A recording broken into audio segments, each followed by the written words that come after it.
마라톤 하면 여러분은 어떤 이름이 떠오르시나요? 아마 많은 분들이 이 사람을 생각하실 텐데요. 바로 인감의 한계를 말 그대로 다시 써내려간 남자, 엘리우드 킵초게입니다. 오늘 그의 정말 위대한 여정을 한번 같이 따라가 보시죠. 인간에게 한계는 없다. 킵초게가 항상 하는 말이죠. 이게 그냥 멋진 좌우명 정도가 아니에요. 그의 삶, 그리고 그의 커리어 전체를 꿰뚫는 핵심 철학 같은 겁니다. 오늘 우리가 볼 건 바로 이 한 문장이 어떻게 그의 인생을 통해 진짜로 증명되었는지 그 놀라운 과정이에요. 네, 맞아요. 그는 역사상 가장 위대한 마라토너, 이견이 없죠? 그런데 정말 아이러니한 게 뭔지 아세요? 그를 진짜 전설로 만든 결정적인 순간이 승리가 아니었다는 겁니다. 오히려 그의 모든 걸 바꿔놓은 건 정말 뼈아픈 압도적인 패배의 순간이었어요. 자, 그럼 이야기를 처음부터 한번 따라가 보죠. 시간을 좀 거슬러 올라가서 킵초게가 처음 세계 무대에 딱 등장했을 때 그는 정말 누구도 막을 수 없는 그런 트랙의 신동이었습니다. 근데 그의 시작이 처음부터 화려했던 건 절대 아니에요. 홀어머니 밑에서 자랐는데 매일 학교까지 무려 3.2km를 뛰어서 다녔다고 해요. 10대 때는 우유를 팔아서 돈을 벌었는데 그렇게 5개월을 꼬박 모은 돈으로 드디어 자기 인생의 첫 러닝화를 샀답니다. 어릴 때부터 이미 몸에 밴 거죠, 이런 성실함 같은 것들이. 그리고 그 재능은요, 정말 순식간에 폭발했습니다. 겨우 18살에 당시에 진짜 전설적인 선수들을 다 제치고 5000m 세계 챔피언이 됐어요.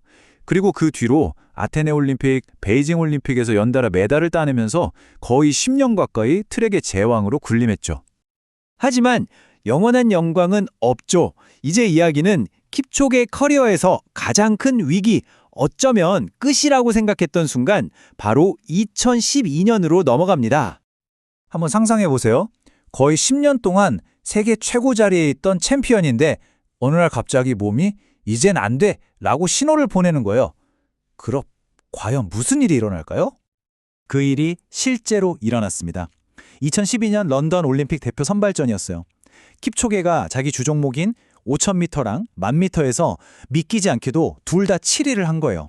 당연히 올림픽 대표팀에 뽑히지 못했죠. 이건 그냥 끝난 거였어요. 모두가 킵초게의 시대는 이제 갔구나 라고 생각했죠. 완벽한 챔피언의 추락이었습니다. 그런데 말이죠, 이 결정적인 실패가 끝이 아니었습니다. 놀랍게도 이게 바로 모든 걸 바꿀 새로운 시작이었어요.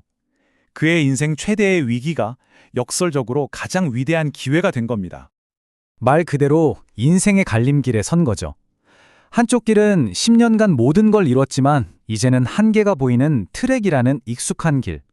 다른 한쪽은 단 한 번도 제대로 뛰어본 적 없는 마라톤이라는 완전히 낯선 길. 그는 정말 과감하게도 그 낯선 길을 선택합니다. 그리고 그 선택이 역사를 바꿨습니다. 정말 믿을 수 없는 일들이 연달아 일어나기 시작해요. 2013년 마라톤 데뷔전에서 바로 우승해버리고요. 2016년엔 리오 올림픽 금메달, 2018년엔 베를린에서 세계 신기록을 깨부수더니 마침내 2019년 과학자들조차 이건 불가능하다고 했던 마라톤 2시간의 벽을 인류 최초로 돌파해버립니다. 와, 트랙에서의 그 뼈아픈 실패가 결국 마라톤의 제왕을 판생시킨 거죠. 자, 이렇게 정점을 찍은 킵초게. 이제 이야기는 현재로 넘어옵니다. 단순히 최고의 선수를 넘어서서 달리기로 세상을 바꾸려는 그의 새로운 여정 한번 들여다볼까요? 2025년 시즌에 보면 이제 예전처럼 시상대의 가장 높은 곳에 서진 못했어요. 하지만 그는 멈추지 않았죠. 그리고 뉴욕 마라톤의 끝으로 마침내 선수로서의 경쟁은 마무리하고 새로운 단계로 나아가겠다고 선언합니다. 정말 한 시대가 참 우아하게 막을 내리는 순간이었죠. 그때 그가 직접 이런 말을 했어요. 나는 진화해서 다른 분야에서 역할을 해야 한다 라고요. 그러니까 지난 21년의 선수 생활을 정리하고 이제는 다른 방식으로 세상에 뭔가를 보여주겠다. 이런 깊은 뜻이 담긴 말이었죠. 그래서 그가 시작한 새로운 도전이 바로 이겁니다.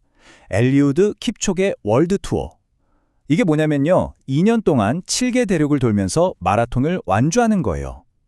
근데 중요한 건 이제 목표가 개인 기록이 아니라는 겁니다.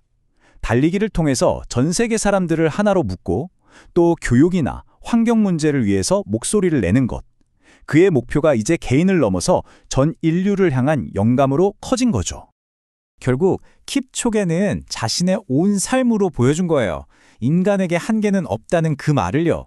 트랙에서의 실패를 딛고 마라톤의 한계를 깼고 이제는 경쟁을 넘어서 인류를 위해 달리고 있잖아요.